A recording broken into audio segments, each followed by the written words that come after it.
আসসালামু আলাইকুম এভরিওয়ান, সবাই কেমন আছেন? তো ঘটনাটি ঘটেছে রাজবাড়ী জেলায় কোনো একটি গ্রামে। ঘটনাটি যে বলেছে তার নাম আশরাফ। এই ঘটনাটি তার মার সাথে ঘটেছে। আর কথা না বাড়িয়ে মূল ঘটনায় যাওয়া যাক। যেহেতু ঘটনাটি তার মার সাথে ঘটা, তাই তার মার মতো করেই বলছি। আমি ছোটবেলা থেকে একটু বেশি চঞ্চল প্রকৃতির ছিলাম। মাঠ ঘাট সবকিছু চড়ে বেড়াতাম।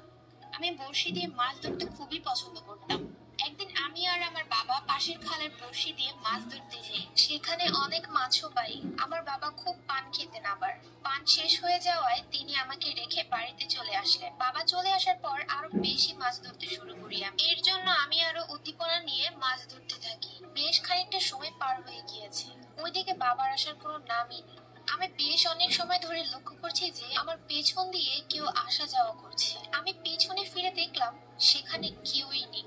তারপর কিছু না ভেবেই আবার কাজে মনোযোগ দিই। ওইদিকে বাবা আসার কোনো নামই নিচ্ছে না। এদিকে সন্ধ্যা হয়ে গিয়েছে, তো বাবা না আসায় আর সন্ধ্যা হয়ে যাওয়ায় আমি বাসার পথে রওনা দিই। কিছুক্ষণ পর মনে হলো কেউ আমার পিছন দিয়ে আসছে। আমি পিছনে তাকাতেই দেখি সেখানে কেউ নেই। এটা দেখে আমি একটু ভয় পেয়ে যাই। তারপর আমি পিছনে না তাকিয়ে এক টানা হেঁটে তাড়াতাড়ি বাসায় চলে আসি।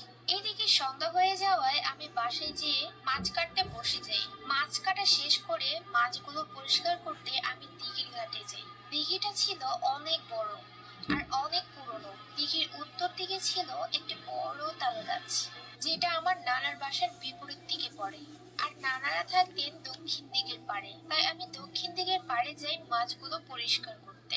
মাছ পরিষ্কার করতে করতে আমার নজর যায় ওই তাল গাছের দিকে। তাল গাছ থেকে কিছু একটা পানিতে নামছে। আমি কেন জানি ওইটার দিক থেকে নজর সরাতেই পারছিলাম না। ওইটা